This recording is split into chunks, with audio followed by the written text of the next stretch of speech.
Good morning, students. Today I will continue lesson 11, work and energy. Today my topic is law of conservation of energy. तो आपको आपकी book में दिखाई दे रहा है ये सब बच्चों, law of conservation of energy.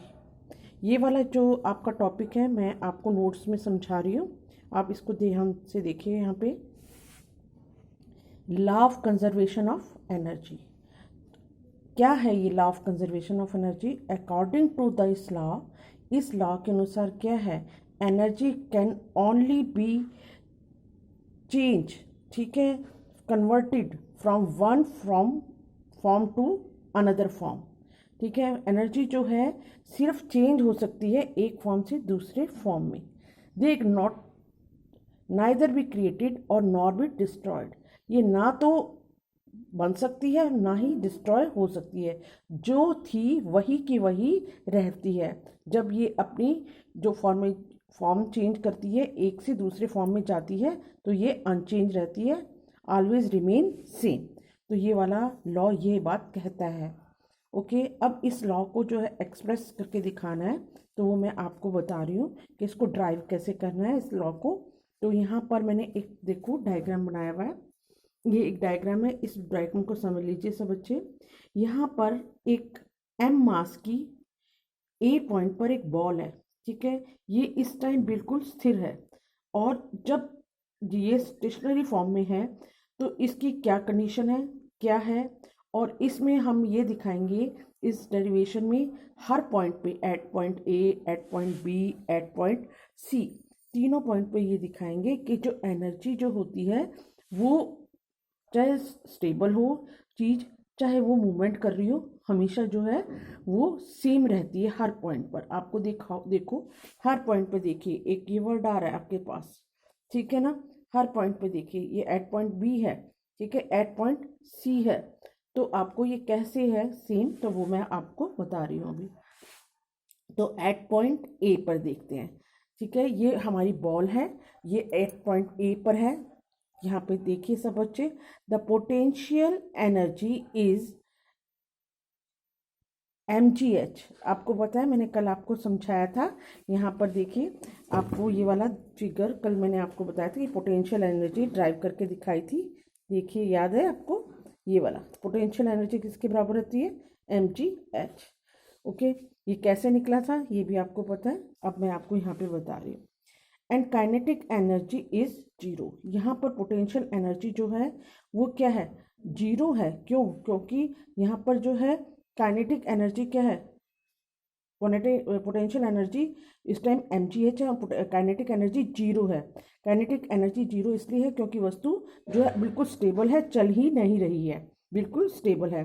तो यहाँ पे देखिए टोटल एनर्जी जो है, यहाँ पर मैंने ये काइनेटिक एनर्जी, पोटेंशियल एनर्जी को इससे शो किया है, काइनेटिक एनर्जी को ये देखिए, ठीक है। तो इस टाइम पोटेंशियल एनर्जी है इसके चीज़ के पास क्योंकि स्टेबल है, और काइनेटिक एनर्जी इसकी जीरो है क्योंकि इसकी वेलोसिटी इस टाइम बिल्कुल नहीं है, जीरो है वेलोसिटी, तो इसकी काइनेटिक एनर्जी भी जीरो हुई।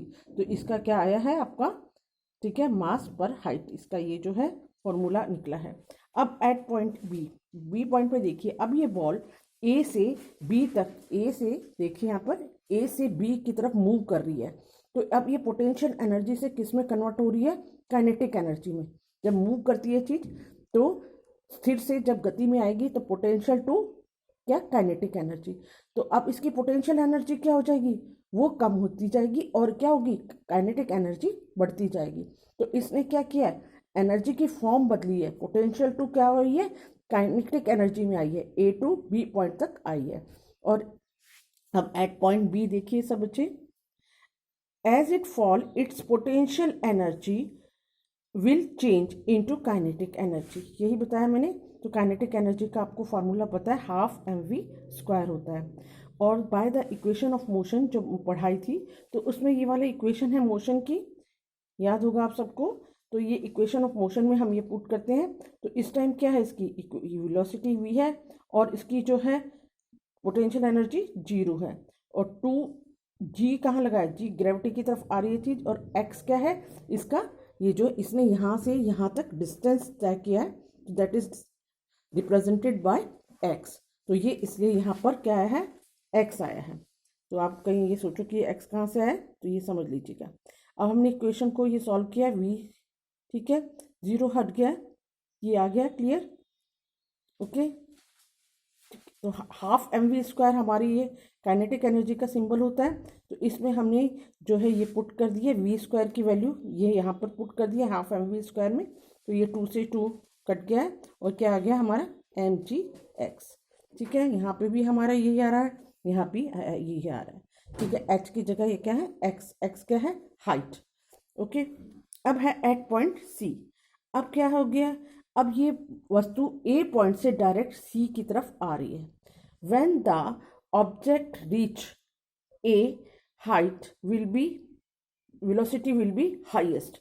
जब वो वस्तु बिल्कुल ऊपर से नीचे की तरफ गिर रही है, ठीक है, ऊपर से कहाँ से आ रही है, बिल्कुल ऊपर से, यहाँ से देखिए सब बच्चे, ए पॉइंट से कहाँ आ रही है वो वस्तु, सी पॉइंट पर आ रही है, जस्ट अबाउ द ग्राउंड। अगर इसको टच करगी तब तो ये इसकी एनर्जी जो काइनेटिक एनर्जी जीरो हो जाएगी, पोटेंशियल एनर्जी हो जाएगी जस्ट अबाउ द ग्राउंड, इसलिए मैं बोल रही हूँ जस्ट अबाउ द ग्राउंड। तो ये ए पॉइंट से आ रही है सी पॉइंट के ऊपर, और सी पॉइंट पर आ रही है, इसकी हाइट क्या है, एच। तो अब इसको समझिए, पॉइंट सी पर इसकी जो है, when the object reach at the point C the V will be highest, velocity जो है इसकी इस टाइम क्या हो जाएगी, highest, and so the kinetic energy would be the largest, इसलिए इसकी काइनेटिक एनर्जी क्या है, लार्जेस्ट है। आगे बात समझ। और जो है इसकी पोटेंशियल एनर्जी इज लीस्ट, और पोटेंशियल एनर्जी से सबसे कम होती है।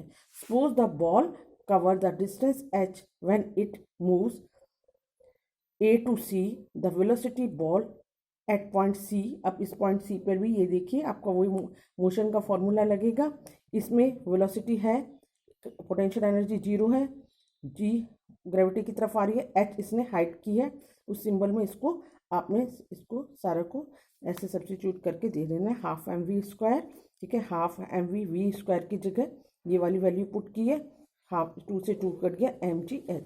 तो आपने देखा कि बच्चों तीनों पॉइंट पे, ये तीनों पॉइंट पर देखिए एनर्जी सेम रही है, तीनों पॉइंट पर हमारा आखिरी में ये आया है, चाहे वो पोटेंशियल एनर्जी हो चाहे काइनेटिक एनर्जी हो, तो ये सेम आता है। That means this derivation show the energy never be created और never be destroyed. Okay, always remain same.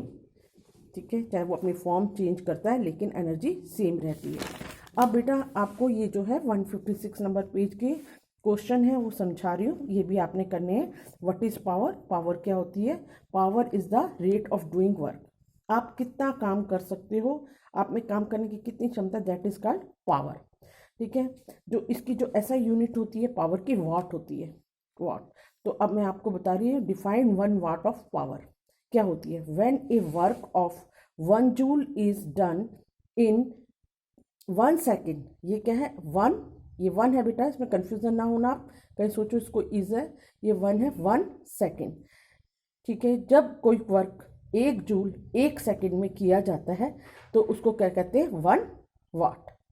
अब है एक छोटा सा न्यूमेरिकल है, ये इसी के ऊपर ही डिपेंड है, पावर के फॉर्मूले के ऊपर। पावर का फॉर्मूला आपका क्या होता है, W/T, वर्क किया गया है T टाइम में कितना वर्क किया गया है, दैट इज फॉर्मूला। ठीक है, तो आपका ये बताया हुआ इस न्यूमेरिकल में कि एक लैंप है, a lamp consume 1000 joule of electrical energy in 10 second, what is its power. तो एक बल्ब है वो क्या करता है, 10 सेकेंड में 1000 जूल एनर्जी को कंज्यूम करता है, तो इसकी क्या पावर होगी। तो पावर का फॉर्मूला होता है power is equal to W/T। ठीक है, वर्क अपॉन टी। तो वर्क हमारा कितना बताया था, 1000 दिया हुआ है ना, 1000 ये वर्क, तो ये वर्क लगा दिया और टाइम सेकेंड ही लगा दिया, तो ये इससे आपको ये आ गया 100 वाट। ठीक है, इसकी पावर कितनी है, 100 वाट की थी इस बल्ब की पावर। अब है define average power. Average power क्या होती है, कोई भी मशीन या कोई भी पर्सन, व्हेन ए मशीन और a person doing different amount of work और यूज एनर्जी, ठीक है, in a different interval of time. ठीक है, the ratio of between the time and work, ठीक है, consume the total time and total energy, ठीक है। तो ये है एवरेज पावर का फॉर्मूला। ये आपको क्लिक करके फ़ोटो दे दूँगी, ये आपने कॉपी पे नोट डाउन करना है।